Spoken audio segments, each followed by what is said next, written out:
An old father holds his daughter's ashes. Asterisk, asterisk, all that remains after a sudden accident, asterisk, asterisk. Yet every day he still cooks for two, because he fears forgetting, not the pain. Mr. Du Hai once had a small family. Just 3 souls. A wife named Hang, who left this world during a torturous childbirth, and a daughter named Truc Mai, the last piece of his wife, the only light he could cling to after half his life collapsed.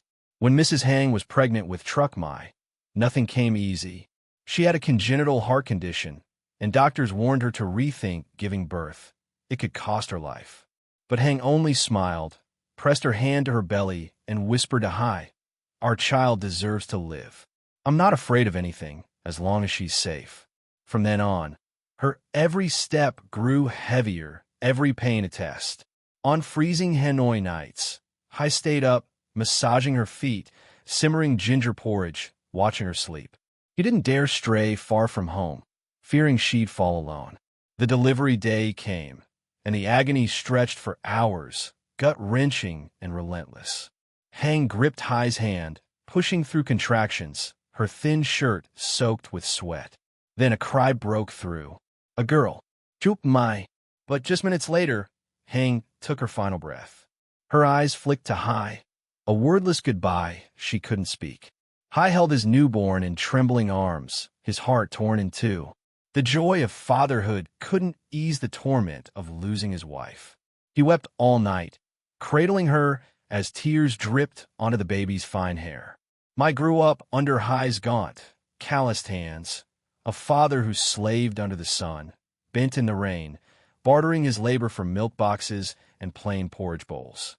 He worked as a motorbike taxi driver, scavenged bottles, hauled bricks, any job with a paycheck he took.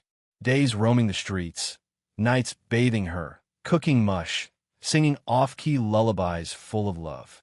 Their tiny rented room always smelled of sun-dried clothes. A faded photo of Hang hung on the wall, and below it a cloth he'd sewn himself, embroidered with, "Mai is my entire sky."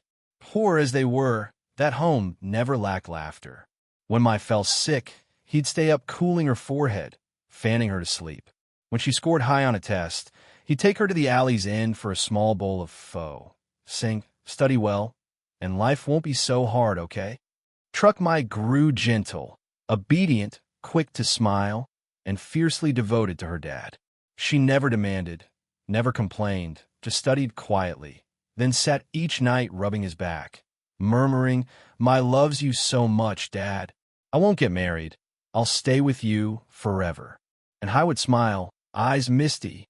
That morning, a typical one, cool autumn air and a silver-gray sky. Hai took Truc Mai to school on his rickety Cub 50. The engine sputtered, trailing thin white smoke. Mai sat behind, hugging him tight, a familiar hold that made him feel everything was worth it. "Dad, I've got literature today. I have to present," she said. "Literature, huh? You'll ace it.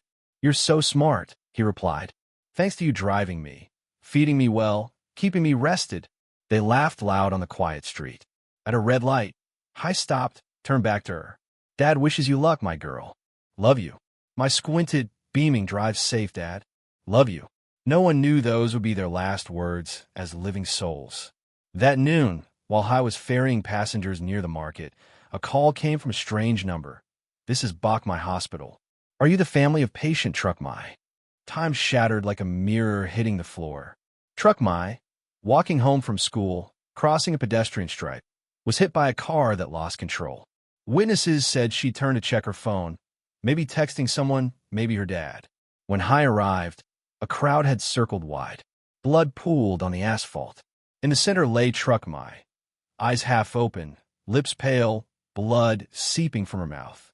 "Me-any-any-any-any-any-eighth." His scream split the air. He collapsed beside her, cupping her cooling face, burying his head in her hair, still warm with sun and softener. A man sobbed like a child in a busy street, heedless of pride, with no one left to witness his heart breaking. Blood still trickled from Mai's mouth, dark red on gray pavement. A traffic cop rushed over, pulling him back for the ambulance, but Hai wouldn't let go. "My daughter's still breathing. She's not dead. Do anything, save her, I beg you." His voice cracked, hoarse, like all his years of toil had built to this one cry. But when a man's helpless to his core, all he can do is kneel, clutch his beloved, and plead to the heavens with tears. On the ambulance, he held her hand. Truckmai's hand, small, soft, growing cold. He lowered his eyes, whispering, "My, don't leave, Dad. You promised. You said you'd stay with me forever. You haven't lived yet, haven't worn your grad gown, haven't taken me to your ceremony. You haven't lived, my—" The van sped, siren wailing like a soul's lament. Wind swept her student ID from her bag, dropping it face down on the floor. The sky seemed to crash behind the fog glass. At the hospital, doctors rushed out. They took Mai to the ER, leaving Hai frozen at the door. His face drained white.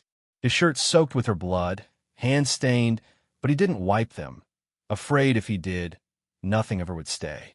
A young nurse touched his shoulder, soft. "We'll do our best, don't worry." But "don't worry" meant nothing.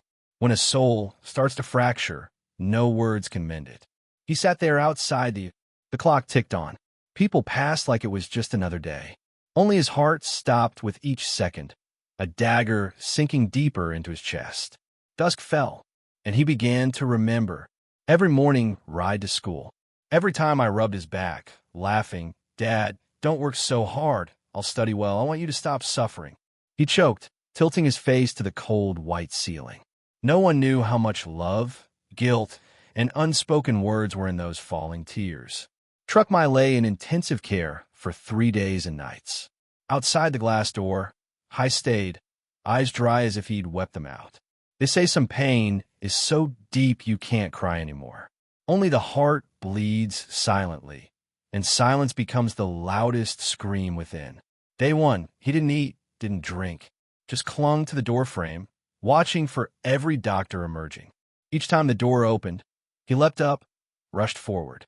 But they'd shake their heads, avoid his gaze, and hurry off like they feared his anguished stare.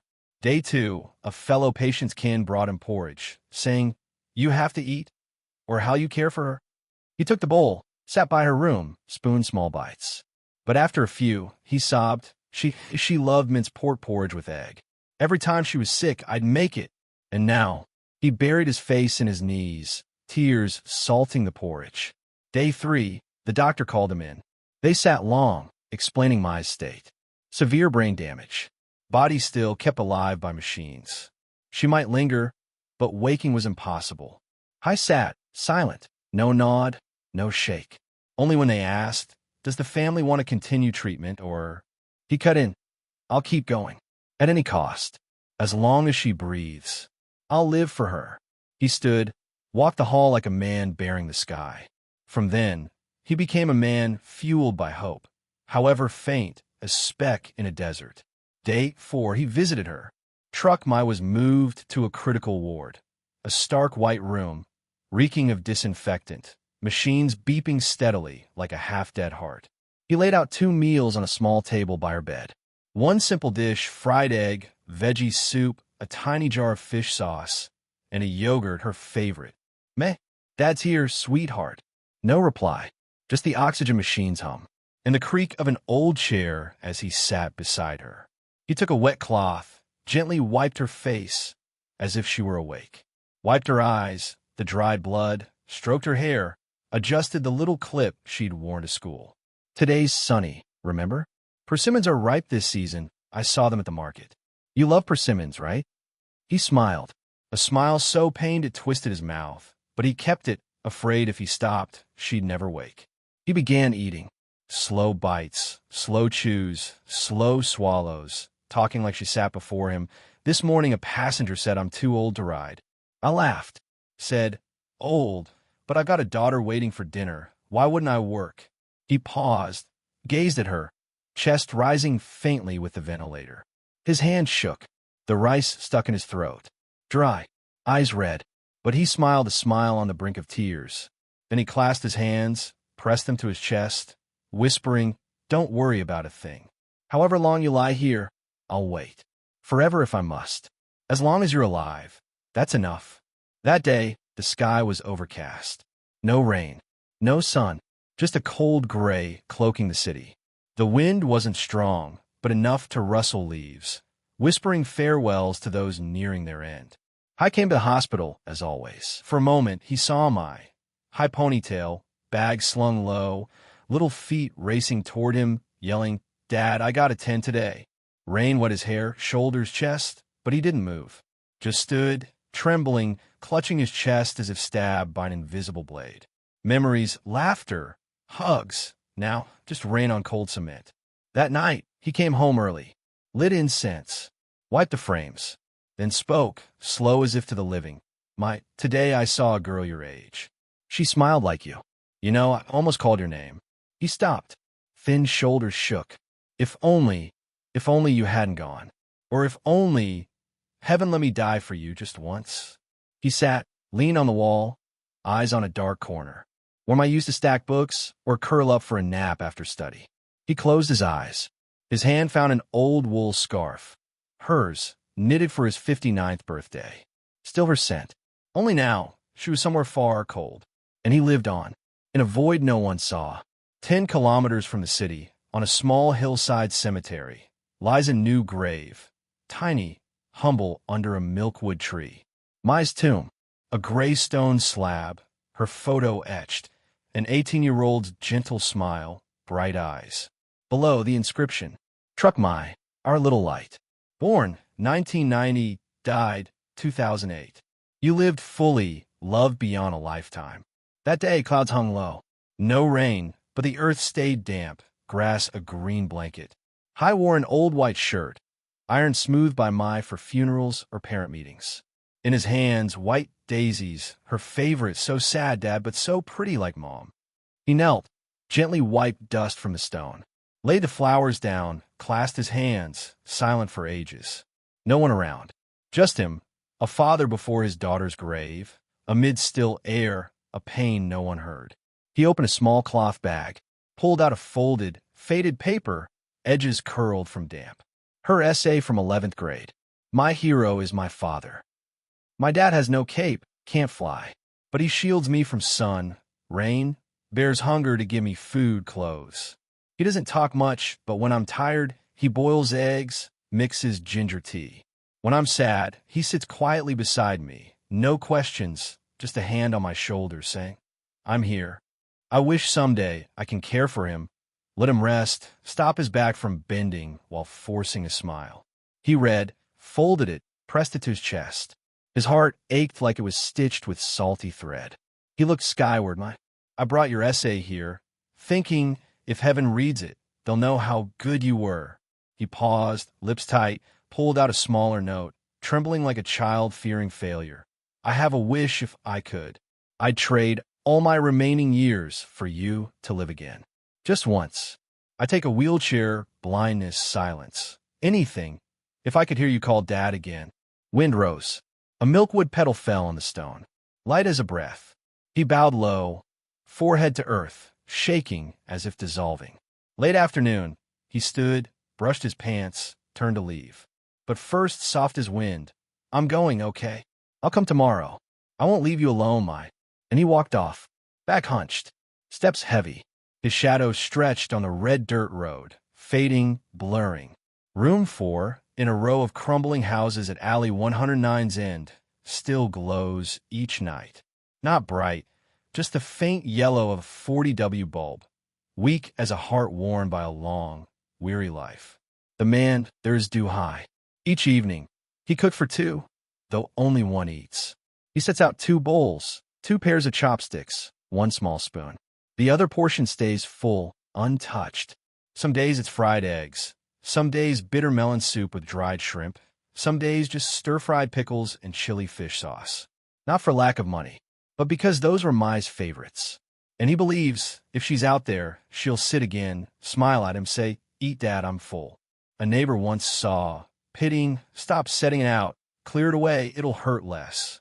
He shook his head, eyes distant. I'm not afraid of pain. I'm afraid of forgetting. By day, he still rides, though no one forces him. Though his hands tremble, back bends, eyes fog. But he must go. If he stays home, he hears her voice from the kitchen. Dad, the water's boiling. Or from the window, Dad, I got a 9 in chemistry today. Not real anymore. but more vivid than anything from the living. Each night, after eating, he sits before a small altar. 2 photos, his wife, his daughter. Incense smoke rises like a wordless sigh. He doesn't pray anymore. No one hears. He just talks, a habit. Today was sunny, my. Saw girls in white-out dye, biking, hair fluttering, just like you back then. Got 3 fares today. An old lady said I remind her of her young husband, probably just being nice. Oh, 8 bun Ryu today. Miss your fish sauce mix, it wasn't as good. Then he laughs alone. A silent laugh. A laugh like water on stone. Worn, small, but unrelenting. Some nights he dreams. My stands at his bed's foot, in her old uniform, hair high, book in hand. Dad, I'm back. He wakes. No one there. Just the ceiling fan's creak, dim light on the empty bedside. He rubs his chest. Heart still beats. But each day, he feels hollower, lighter, fading, like chalk dust after class. That morning, no chill, no sun. Just thin mist like cigarette smoke over the tin roof at Alley's end. Mr. Duhai woke early, as always. No alarm, no call. Just a habit from a lifetime of rising for his daughter. School runs, cooking, work. Now kept to live through years with no one waiting. He rose, washed his face slowly, swept the house clean, wiped his wife's and daughter's frames, swapped fresh daisies, brewed fragrant tea, played Trin Song Sun's DM Shua, Mai's favorite. The little room softened, like a rainy afternoon returned. He opened the wardrobe, took out his oldest white shirt, the one she'd patched with pink thread, put it on, polished his black shoes, pulled a final note from behind her photo. Dad, I'm waiting, but live long, okay? I love you most. He read it. Countless times, he couldn't recall.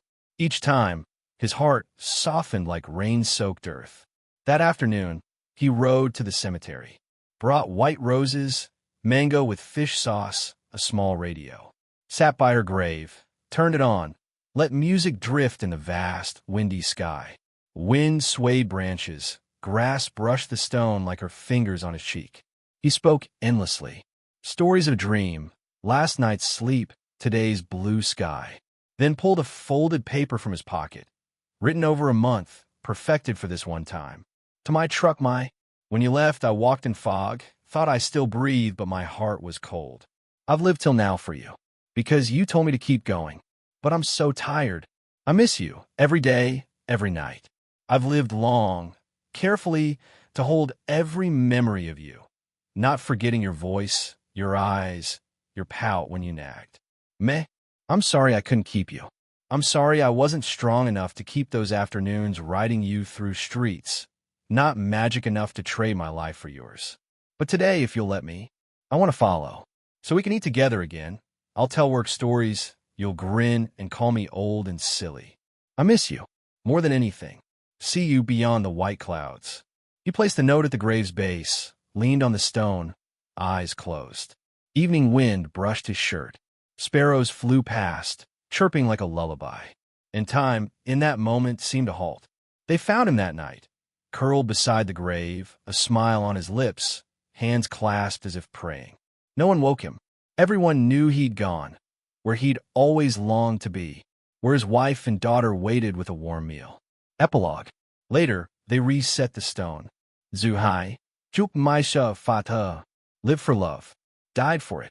They say at dusk, you might see a thin man on a cub, a girl hugging him tight, hair in the wind, laughter echoing down a street no one truly sees. Years passed. Room 4 at Alley 109 now houses a young couple, newlyweds, unaware of its past. But each night, lighting candles, reading, they feel an odd warmth, as if it once held a vast, real, aching love. The old landlady remembers Hai. Each year, on Mai's memorial, she lights incense for them both. She tells new neighbors, he was the kindest man I knew. No drinking, no gambling. Lived for his girl. When she was gone, he lived like a shadow. But a shadow that smiled. At Mai's old school, her name stays on the honor board. Under inspiring faces, a note. Mai said, I want Dad to stop suffering. She studied hard, lived kindly, to keep that promise. She left, but left light, like her name, Truck Mai, gentle, steadfast. She was a father's dream, a lesson for a generation on unconditional love. So I can't go. No way. I have to stay. Study hard. Grow up. Be with you. If I'm gone, who'll mix fish sauce for your bun Ryu? Who'll argue with you about the news every night? Who'll wash your clothes when you forget your underwear for 3 days? No, can't happen. So, if there's a next life, don't let me come back as someone else. I still want to be your daughter. I still want to shout, Dad, I'm home. Meh. Neighbor's note on finding the diary. I didn't dare read it all. Felt like I was stepping into something too personal, too holy. But I think some things, if not shared, just turned to tears mixed with the wind. Appendix I. Truck my lives on in hearts. Years roll by. Room 4 at Alley 109 now has new tenants. A young couple, just married, clueless about its past. But each night, lighting candles, reading, they feel a strange warmth, like it once cradled a love huge, true, and painful. The old landlady still remembers High. Each year on Mai's death day, she lights incense for both. She tells new neighbors, he was the best man I knew. No liquor, no cards. Lived for his kid. When she left, he lived like a ghost. But a ghost that smiled. At Mai's old school, her name's still on the honor roll. Under inspiring faces, the small write-up. Mai said, I want Dad to stop hurting. She worked hard, lived decently, to keep that vow. She's gone, but left a glow. Like her name, Truck Mai, soft, steady. She was a dad's dream. A lesson for us all on love with no strings. A kid she once helped with math, now in med school, wrote in her essay, a sister I only know from tales, she lived so, well I want to be a doctor to save folks like her, to stop dads like Mr. High from screaming in the streets. Every November 20th, white roses show up at the school gate, no sender named. They just know someone remembers. Someone keeps living for Mai's cut short days. Appendix 2, messages from readers after the story. I read Mr. High and Truck Mai's story one night and cried like a kid. I hadn't hugged my dad since I grew up, but this morning I did. A guy from Saigon. I lost my daughter when she was 3. This story made me feel less alone in my grief. Thanks for writing what no doctor or family could put into words. A dad from Quang Tri. I'm a student. Thought parents just wanted cash and grades. But this showed me they need us alive, healthy, safe, and caring. A 21-year-old girl, Hanoi. Letter 1. Written on a rainy night, July 2008. Dear beloved Dad, today it's raining, just like every year. Every time the rain falls, I miss Mom, though I don't even clearly remember her face. But Dad, I think she must have been a lot like you, loving me in that quiet, understated way, without any fuss. I see how tired you are. You think I don't notice, but I do. Nights when you prop your legs up on the wall, rubbing your knees because they ache. Mornings when you fake a cough to make me laugh, but really it's your lungs struggling. You tell me to eat more, but your rice is always cold by the time you get to it. I love you so much, and I'm scared that one day I won't be here to tell you that anymore. So I'm writing this letter. If there ever comes a day when I'm not by your side, you'll still know. Your little girl is always watching you, always grateful, always loving you with her whole heart. Dad, someday I'll get a job. I'll buy you a car. I'll rent you a house with a window facing a row of trees. No more picking up bottles. No more burning under the June sun or soaking in the October rain. Just hold on a little longer. Wait for me to grow up. Okay, Dad. Love you so much. You're my. Letter 2. No date, just written when my heart felt worried. Dad, do you ever feel sad but hide it away? I've been feeling like that lately. I don't tell you because I don't want you to worry, but recently I keep dreaming I'm lost. I'm walking through a crowded street, calling out, Dad, but you're nowhere to be found. No one turns around. I wake up startled, my pillow wet with tears. Dad, if one day I had to leave before you, could you keep living? No, probably not. So I can't go. No way. I have to keep going. I have to study hard. I have to grow up. And I have to stay with you. If I were gone, who'd mix fish sauce for your bun Ryu? Who'd argue with you about the news every night? Who'd wash your clothes when you forget your underwear for 3 days straight? No, that can't happen. So, if there's a next life, don't let me be reborn as someone else, Dad. I still want to be your daughter. I still want to call out, Dad, I'm home. Meh. Neighbor's note on finding the diary. I didn't dare read it all. It felt like I was stepping into something too private, too sacred. But I think some things, if they aren't told, just turn into tears lost in the wind. Mr. Du Hai's journal entries, Days Without Dad. October 5th, 2009. It got cold today. I dropped the soup bowl. Nobody scolded me. Nobody cleaned it up. Just me with an old rag, wiping the spills like wiping away tears. Suddenly, my heart felt so empty. I miss you nagging me. Dad, you're so clumsy. Let me scoop it next time. Now, there's no one to scoop for me anymore. October 12th, 2009. This morning, I dreamed of you in a white Audi, standing on the steps. You turned your back, said nothing. I called out, my, but you kept walking. I woke up, my shirt soaked with sweat. It's been a year, and I still can't get used to living like you're not here. October 27th, 2009. A kid passed by today, looked at me, and called out, Grandpa. I smiled. But when he ran off, I stood there alone. If you were still alive, you'd be a college student by now. Maybe in a few years, you'd make me a granddad. Now, well, I'm just a man holding onto the shadow of a daughter who's gone. November 2nd, 2009. Tonight, I ate your shared dinner. The first time in a year.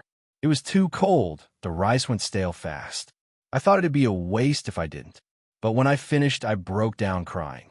I felt guilty, like I'm starting to forget you. But don't be mad. I eat to stay alive. I stay alive to remember you. November 10th, 2009. The wind's strong. The daisies I planted out front have nearly all fallen. I thought about picking some to bring to your grave, but I stopped myself. I'm afraid if I take them there, I won't want to come back. November 19th, 2009. Tomorrow's November 20th. Teacher's Day. You once said if you didn't become a doctor, you'd be a teacher. You said you loved writing, loved the classroom, loved students. I still have that notebook where you taught me poetry. There's one you wrote for Mom. Mom is a dream cut too short. I'm the thread tying two souls together. Tomorrow's a holiday, but it's just me here at home. Come visit for a bit, will you? November 20th, 2009, final entry. Written in faint, halting ink. I'm tired. You probably see it. I didn't ride today. Didn't cook. Just want to sit by your picture, say a few words. Meh. If you love me, let me sleep. Asleep, I don't have to wake up from. I dream I'll see you at the cemetery gate, smiling. I'll come, and this time, I won't lose you again. Your dad. The notebook is kept by the landlady, carefully sealed in plastic, now placed in a small wooden shrine for Mr. Du Hai. Below it, an inscription. Some leave this world with no wealth, just a love that keeps us crying forever. November 2019, and story. November 2019. Hanoi's sky was still, dry and cold, the scent of white daisies trailing flower carts through the city streets. An ordinary Saturday afternoon. But for a sophomore literature student, it was a day unlike any other, and found her way to the small hillside cemetery. No one guided her. Just a name scribbled on a crumpled piece of paper. Truck Mai. Born 1990, died 2008. She walked quietly past rows of graves, holding a simple bunch of white daisies, her eyes scanning the inscriptions on each headstone. The sun cast long shadows. The air grew sharper. Leaves fell scattered underfoot. And then she stopped. A tiny grave, tucked beneath an old milkwood tree. The headstone still intact. Truck Mai, our little light. Born 1990, died 2008. And didn't cry. She just stood there, bowing deeply, as if greeting an older sister she'd never met, but who'd walked beside her for the past year through lines of text, journal pages, and especially an essay that changed how she saw life. A year earlier, and learned to truck Mai from a teacher. Back then, she was lost, aimless, tired of studying, ready to give up everything. Her teacher had said, there was a girl who wished only for her father's happiness, who'd stay with him forever, even if it meant never marrying. But you know what? That girl didn't get to live long enough. From that moment, and dug in, she pieced together what remained of Truck Mai, writings from old friends, excerpts from diaries, tales from the landlady, Mr. I've written to my son. I'll wait for him at the bus station. like Mr. High waited for Truck might awake. No need for words. Just to see him once, call him son. That's enough. A month later, and received a photo. In it, an old man sat at a central Vietnam bus station, beside a young man with a backpack, eyes red from tears. Nothing more. Just two men, a father and a son, side by side in a golden afternoon, as if they'd never been apart all those years. At the bottom, a handwritten note. Maya's lit up more than one heart. Thank you, and for telling that to the world. And understood, some people die, but they leave behind a flame, quiet, steady, enough to warm hearts once cold. Truck Ma was one of them. That night, after her book's second printing, and dreamed. A dream light as an early breeze, unclear when it began, only that when she opened her eyes within it, she stood in a sunlit garden. Tree shadows dappled the mossy bricks, and at the path's end, a small wooden table sat under shade.